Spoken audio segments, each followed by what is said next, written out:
ഇന്ന് ഫെബ്രുവരി 13. കാലങ്ങൾക്കതീതമായൊന്ന്, അതിർവരമ്പുകൾക്കൊക്കെ അപ്പുറമായി, തടസ്സങ്ങളെ അതിജീവിച്ച് സ്ക്രീനുകൾക്കും അപ്പുറം സഞ്ചരിച്ച ഒന്ന്, അതാണ് റേഡിയോ. ഫെബ്രുവരി മാസം 13 ലോക റേഡിയോ ദിനമാണ്.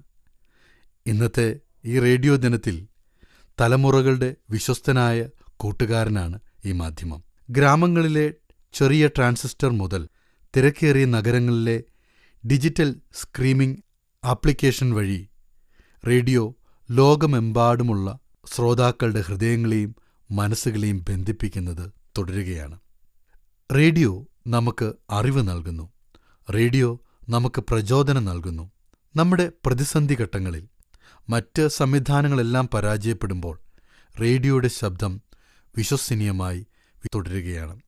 പ്രത്യേകിച്ച് പ്രകൃതി ദുരന്തങ്ങൾ, സംഘർഷങ്ങൾ, അടിയന്തര സാഹചര്യങ്ങൾ എന്നിവയിൽ അത് പ്രത്യാശയുടെയും കൃത്യമായ വിവരങ്ങളുടെയും ജീവനാഡിയായി മാറുന്നു. ഇന്നും റേഡിയോ അവരുടെ ഏകാന്തതയിലെ കൂട്ടുകാരനാണ്. നിരാശയിൽ പ്രോത്സാഹനമായി, ജീവിതത്തിൻ്റെ പ്രതിസന്ധികളിൽ പുതിയ വഴികൾ നൽകുവാൻ, സാധാരണക്കാരൻ്റെ ശബ്ദമായി ജീവിതത്തെ ആശ്വസിപ്പിക്കുവാനും ഉയർത്തുവാനും പരിവർത്തനം നൽകുവാനും റേഡിയോയ്ക്ക് ഇന്നും കഴിയുന്നു. റേഡിയോ നമ്മോട് നേരിട്ട് സംസാരിക്കുകയാണ്. റേഡിയോ കേൾവിക്കാരനോട് നേരിട്ട് സംസാരിക്കുന്നു. അത് അവൻ്റെ ഭാവനയെ വളർത്തുന്നു.